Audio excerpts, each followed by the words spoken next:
Welcome to another edition of the Business and Personal Podcast, to bring you closer to the people that you do business with. And we're thrilled today to have Mellissa and Chris Zuzga with us. Mellissa is the CEO and Chris is the president of Ingram Electrical. And there's a lot going on in their world right now, and especially with the EV revolution, it's good to educate people on everything that's going on out there. So I know both of you are busy. So first of all, thanks for taking the time to join me today. Thanks for having us. Yes, thank you. So it's a business and personal podcast, so I want people to get to know you a little bit better. So just give me a quick introduction to yourselves and how you ended up here at Ingram Electrical. Sure. So Ingram Electrical has been around for about 2 years. Chris and I are married, and I have a 25-year past in business, insurance, business management. And Chris is a 25-year veteran of electrical work. He has a master's electrical license as well as a contractor's license. And I would say about 3 to 4 years ago, I kind of just was in the back of my head, and Chris was working for a really large contractor here in the Metro Detroit area, running, multi-million-dollar jobs, doing things that, on his own, that I would say most electrical contractors would not be relying on one person to do. He was making them a lot of money. He's extremely brilliant. And I just like, why are we not doing this for ourselves, right? Like with my contacts from the business side and the insurance business and the business owners that I just network with on a daily basis, could all use us, right? And so we rolled the dice. We opened in March of 2023, I believe. And Chris was, at that point, we were both still working our jobs and managing 4 young kids. And by November of that year, we were busy enough where Chris gave up his 6-figure salary and retirement pension and everything and left. And we rolled the dice, and here we are today. And it's been great for us. I love to hear stories like that. I mean, there's no safer bet than betting on yourself, right? If you know what you know, and it's not like you're trying something new, you're doing all the things that you're great at. And if you trust your expertise, you can't fail, right? Mm-hmm. Yeah, and that's exactly it. It's like, you got to take the risk. And at the end of the day, what's the worst that's going to happen, right? We're going to close, and, we probably will be licking our wounds for a little while, but he has a skill that can't be replaced. So he's always going to be able to go and find a job again. And that was always in the back of our mind. So let's try it. We knew what we weren't going to put at risk, and we knew what we were willing to put at risk. And if it didn't work out, that's okay, but we wouldn't know if we didn't try. So that was kind of my whole thought process. And I'll say I definitely was the one pushing him on this. I think he was a little more nervous, than anything, but so far it's been great. We just opened our shop in Shelby Township here, and we're hiring constantly and growing the business. Yeah, sometimes in life you need a little bit of a push, and then that's all it takes. So, I love to hear it. Clearly things are working well. We're here talking. You didn't have to close your doors, so it's onward and upward. Yes. So on that note, Chris, what are some of those services that you do offer, not only just on the residential side, but the commercial side as well? We're primarily a service contractor, so we do a lot of service work, problem solving, exhaust fans at commercial establishments, switchgear testing, generators on the residential end, like you said, EV chargers, basically everything on the residential, from upgrading services to generators, lighting, so on and so forth. What are, just to educate our viewers and listeners, just some general basic safety tips around electricity that every homeowner should know, maybe some things that you notice that people just don't realize?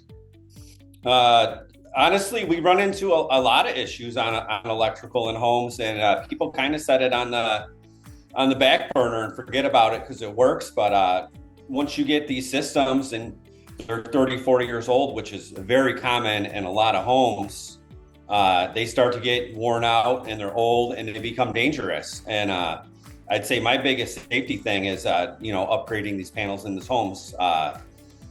like I said, they're made to last 30, 40 years. Some are better than others, that they'll last longer, but we take out a lot of panels, and when we look in the back of them, you can see where the conductors have heated up over time, and heat's what causes resistance and causes fires to happen. So Yeah, I know for sure you're not just making that up, because I lived through that myself. I'll explain it as we get on later in the podcast. But yeah, it's so important to keep things up to date and upgraded for sure. There's could be issues going on behind the scenes you don't see until it's too late. And that's what generally happens, Ryan, is we get a call, for example, EV charger. They bought a vehicle, they need an EV charger. And okay, great. We come out and lo and behold, the house is 40, 50, 60 years old, and their electrical is just not to date. And it's like, we kind of got to start there first before we can add to it or do additional work. Yeah, which the homeowner wants to hear about, because of course there's a cost associated with that. But, being a contractor, we have to do everything to code, and we want to, God forbid, if something was to happen, that would be on us.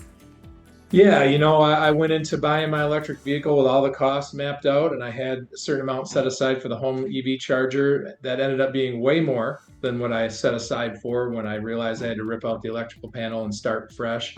But I got all that information before I signed the deal on the car. So then I knew exactly what the costs were going in. There was nothing that was going to deter me from buying the car, but it's a heck of a lot better to know that before you sign any paperwork than to find out after you've gotten the car, for sure. You're smart, because I'd say probably 75% of the time the people have bought the car, they Googled it, like just standard, what does an EV charger cost? And it'll say, I think if you Google it, it's like a few $100, $500, and it's like, no, that's not the cost, and so they call us and they ask us, and we give them a price, and they're just shocked, and it's like, definitely, I would highly recommend, do your research, call a couple contractors, get some pricing, have them out even to look at your current electrical system, because you want to make sure too that there's not going to be additional costs once we get out there to install the EV charger.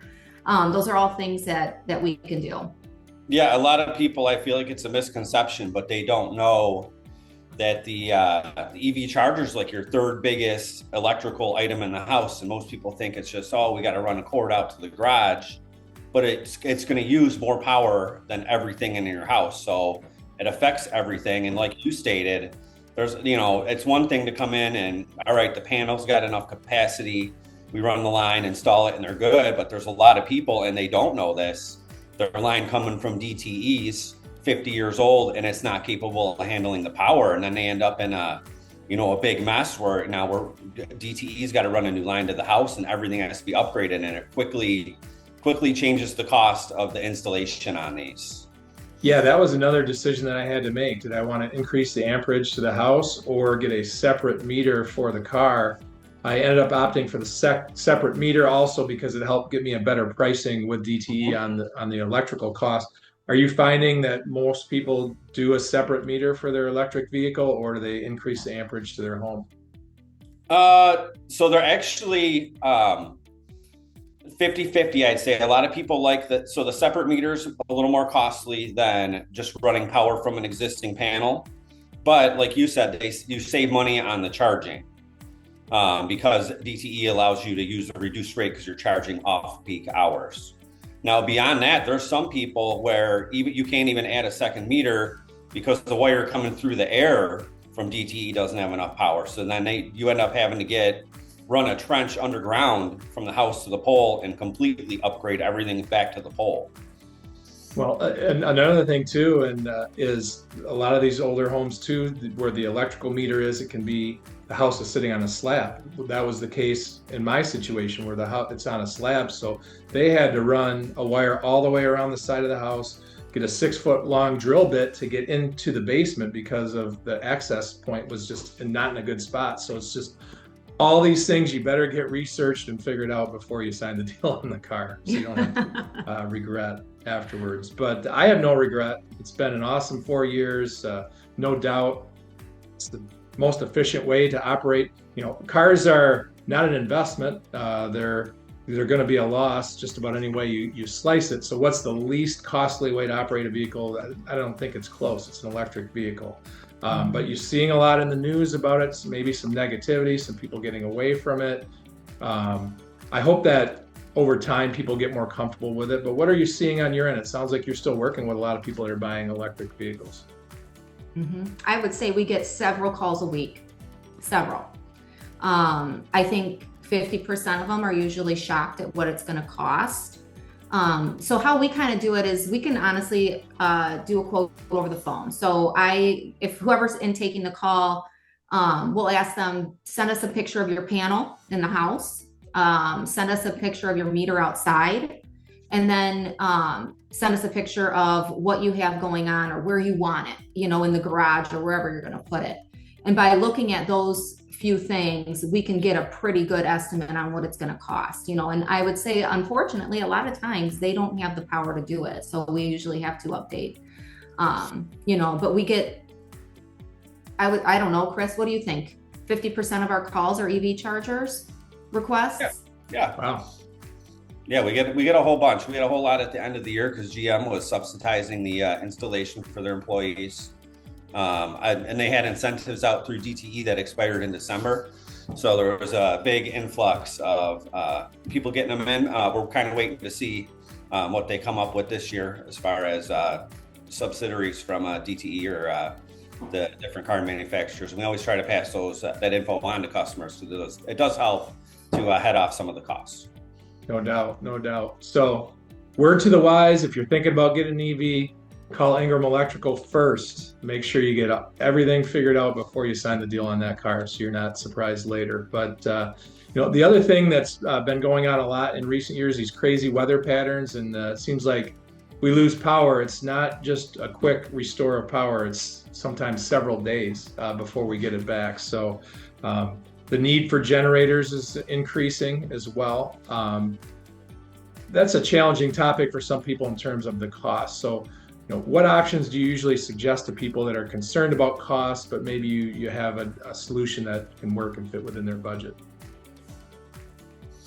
Well, with the Generacs, like you mentioned, to do the full house generator, you're kind of getting into a little bit of a category like you have with the EV chargers. You got to have the gas company put a bigger meter in. You're upgrading your panel, and like you mentioned, it's very costly. And we're glad to do it, but there is a cheaper option that we offer a lot of people, and it gets you all your essentials. Is you can do generator interlocks and generator inlet receptacles that allow you to plug in a portable generator to your electrical system and backfeed, all of your general lighting, your heat, all that stuff back into the house. And it's definitely a very small fraction of the cost of doing the whole house, but it's got a lot of the perks of the whole house one. And I would imagine you get a lot of calls every time a storm comes in that people just put this in the back burner, and then it's not something they want until they absolutely need it, right? Oh yeah, yes. Whenever we get the hailstorm or the snowstorm or the big summer storm, everyone that kind of set it aside, we got to get a solution for this. How quickly are you able to install something like that and get it going for people? Those are fairly simple installations. They take us, 4 to 8 hours, depending on what specifically the customers want, and that's just on our lead times. We got guys on the road and crews moving and shaking. So, if it's an emergency, we can squeeze them in a couple days. Usually, we're about a week out. Okay. And, Mellissa, we've kind of set the table with a couple of things here that are in high demand. The electric vehicles aren't going away. Those will continue to be in high demand. And I think the need for generators, that's certainly not going away, because I think our weather patterns are going to continue to be kind of wacky here. So now your challenge is to sort all this out and have the staffing in place to meet the demand. So what have you noticed with that in terms of staffing, and what opportunities do people have to come work for you? I would say that's probably one of my biggest hurdles, as a growing business, is having the manpower. I would say from what I'm seeing the last 20 years or so, school systems and like the high schools and stuff have really pushed IT and engineering and different, and really kind of moved away from trades and educating these kids on what the trades are and what they can do. And so right now what we have is the guys that have been in the trades for several years, they're on the cusp of retiring. And then we have this giant gap of kids now are wanting to get in. My phone rings every day. And it's honestly, it's kind of funny. It's usually moms calling to see if we are hiring for electrical apprentices. So, we've got this generation gap right now where, all of the ones that we're working are on the way out. And then we just can't, there's not enough out there, journeyman electrician that can work. And then we've got this influx of younger folks, which is great, that want to get into the trades. They're seeing that there's a demand and it's a great career, and you can raise your family on it. But what I need right now is the journeyman. I can't send an apprentice, out to jobs. So I would say in 5 years, we're going to be wonderful. But right now, that's what the need is. We do hire apprentices. We love working with apprentices and showing them. We also subsidize part of their schooling, so that they're going to school at night and working for us during the day. And we have a full apprenticeship program where we report the hours to the DOL and do all of that. So I think we are right now hiring always journeyman electricians. And then, when the time is right, I would say in the next few months, we'll be looking for another couple of apprentices as well. Hey, you know what? College isn't cheap anymore. Right. So, and college isn't for everybody either. So the trades are an excellent option. You can make a lot of money and have an enjoyable career. It doesn't sound like there's going to be any shortage of work anytime soon. No, it's something that's always going to be needed, right? It just pivots, So 10 years ago, we weren't doing EV chargers, right? That wasn't around. But now, like that, you could really support your business doing just EV chargers. So, there's all of these changes that are coming up that, but the electrical field is always going to be there. Same with plumbers, and they're very well paid. Like I said, you can raise your family. And I just felt like there was this stigma for a long time about somebody not going to college and going into the trades. And now it's starting to come around again, where parents are realizing that, gosh, college, isn't for everybody. And there's definitely a living to be made in the trades. So I always like to close on a positive note with a success story or whatever. So I'm going to put both of you on the spot, or either whoever wants to answer this. It could be both of you, it could be one of you. But just give me a success story, something that makes you just heartwarming, super happy about the experience, since you've opened this business. And, we do this obviously for the income, but we also do it for the satisfaction of helping people out. So whether it's a customer or an employee or whatever, is there some story from your years of running this business that is just a really positive one that you look back on? I think, Chris, you should tell them about Rana. Oh, yes. So we have a customer that has had a hard time getting anyone qualified into her apartment. And we went out there one day, kind of just another service call, and it was me doing the job. And we went in there, and she had a whole laundry list of loose ends that she needed taken care of. And long story short, I ended up almost as her personal handyman as well as electrician. But we went through her house for probably months. I think I was going there, once every other week and doing work and fixing stuff up. But it was just, it was a nice little relationship we had where we'd go out there and just doing all our little odds and ends. We hung a little hummingbird doorbell for her. So anything and everything. I think we moved the treadmill. Yeah, we did. Yeah. Yes. Just a little backstory, Rana is immunocompromised. And so she's also extremely picky on who she lets in the house. You've got to wear booties, you've got to wear a P95 mask. And, she just gets really, really nervous. And so she's really become to trust Chris. She will only let Chris in. So that's probably one of the clients that he really only does or services anymore. Yes. But he, she just wants him. And when she calls, she talks to him for 25 minutes. about life and the holidays Yep, and yep. whatever it might be, but it's just, it makes that part of it, Chris is like, just loves dealing with her because it makes him feel good and really will It's do nice whatever having she- customers that, trust you like that and want to call you back. And So- it's nice if you run across those. I feel like I need to edit the beginning of the podcast. We're going to introduce Chris as the president/therapist. This was great. She even, bless her little heart, she had Chris pick out her obituary picture. Wow. She was like, she had two like great pictures and she's like, I just don't know what one. And Chris is like, well, I think I like that one better. And she's like, all right, decision's made. That's what we're going with. I've heard of some deep relationships built with customers, but wow, man, that's impressive.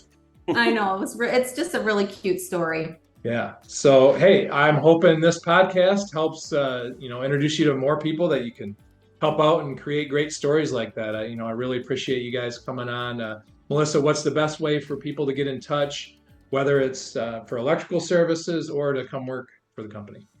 Yeah, you can just dial our number 586-907-5105. We're located in Shelby Township, right off of Shaner, between 23 and 24 Mile. You can also email me at mzuzga@Ingram Electrical or ingram-elec.com. So ingram-elec.com.